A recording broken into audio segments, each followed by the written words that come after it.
We are living through this absolutely incredible explosion in artificial intelligence, right? It feels like it's about to change everything. And yet, when you look at the actual economic numbers, something just doesn't add up. Today, we are diving deep into the AI productivity paradox. This right here is the central mystery we're trying to solve. I mean, we have AI that can create stunning art, design new medicines, manage incredibly complex logistics, but for years now, national productivity growth, which is really just a measure of our economic efficiency, has been frustratingly flat. So what gives? Okay, this slide really shows you the ground shifting right under our feet. Back in 2009, you look at the top companies and you see a mix of industries: finance, healthcare, you name it. But fast forward to 2018, bam, it's almost entirely tech giants. We've gone from an economy built on physical stuff to one built on intangibles: software, data, digital platforms. This is the new engine of the AI revolution. And yet, here's the paradox in black and white. Right at the moment these tech companies took over the world, overall productivity growth started to stall out. It's this puzzle that has economists scratching their heads. If this new tech is so powerful, why isn't it making us all more productive?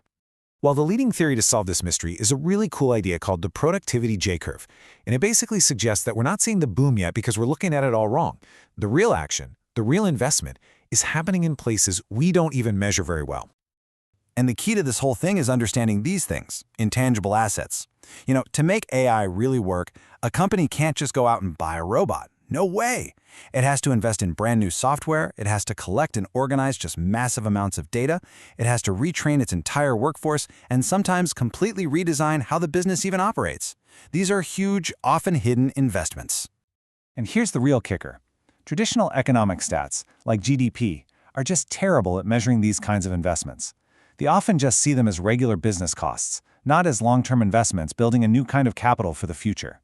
So, a massive part of the economic activity that's driving this AI revolution is basically invisible to the official scorekeepers. And this explains the J-curve perfectly. Think about it like you're planning a forest. At first, there's this huge upfront cost. That's the hidden investment.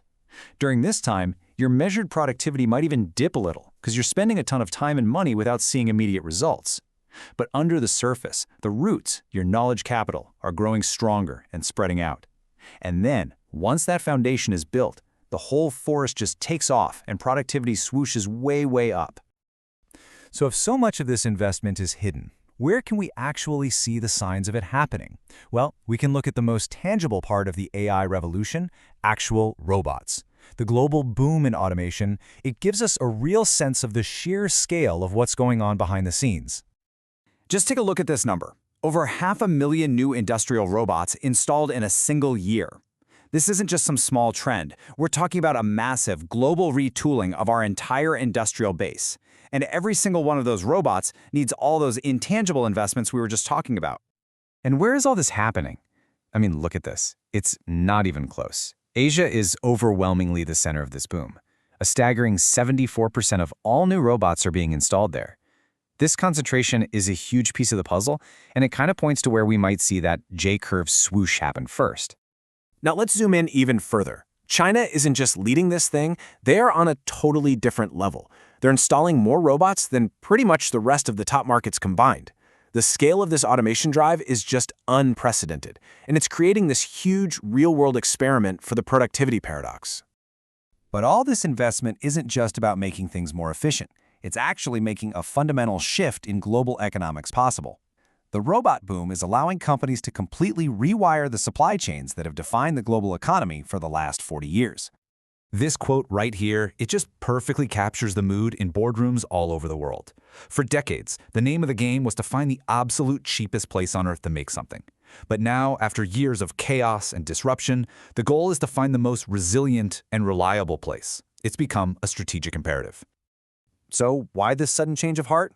Well, companies are just tired of being so vulnerable. They've been slammed by trade wars, unpredictable tariffs, and of course, those massive supply chain shocks we all felt during the pandemic. The old model of just-in-time hyperglobalization has started to look incredibly fragile.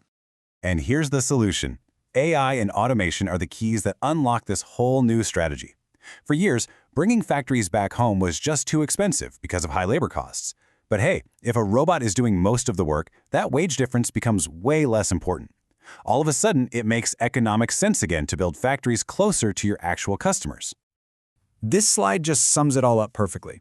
We're basically trading the low labor costs of the old offshoring model for the resilience and agility of a new AI-powered regional model. Yeah, it requires a huge upfront investment, that's the dip in our J-curve, but the potential payoff is a supply chain that can actually withstand the shocks of the modern world. Which brings us right back to our central mystery.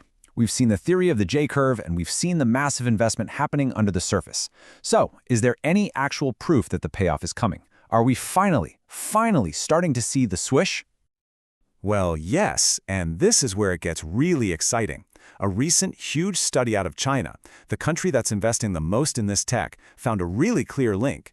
AI innovation is now having a significant positive impact on what's called total factor productivity. In other words, our ability to get more bang for our buck. The boom might actually be starting. This could be it. This could be the first concrete, large-scale evidence that the J-curve theory was right all along. After years of all that hidden investment and all those lagging numbers, we might finally be witnessing the beginning of the productivity boom that everyone's been waiting for. The J-curve is finally curving up. So the huge question now is, what will this boom actually look like? Are we on the verge of a new era of widespread prosperity, all driven by AI and automation? Or, as this technology completely rewires entire industries, will the enormous gains in productivity be captured by just a few companies, or maybe even just a few countries? Answering that question, that's going to determine whether this boom means prosperity for everyone or something else entirely. And that is the new paradox we'll all be watching.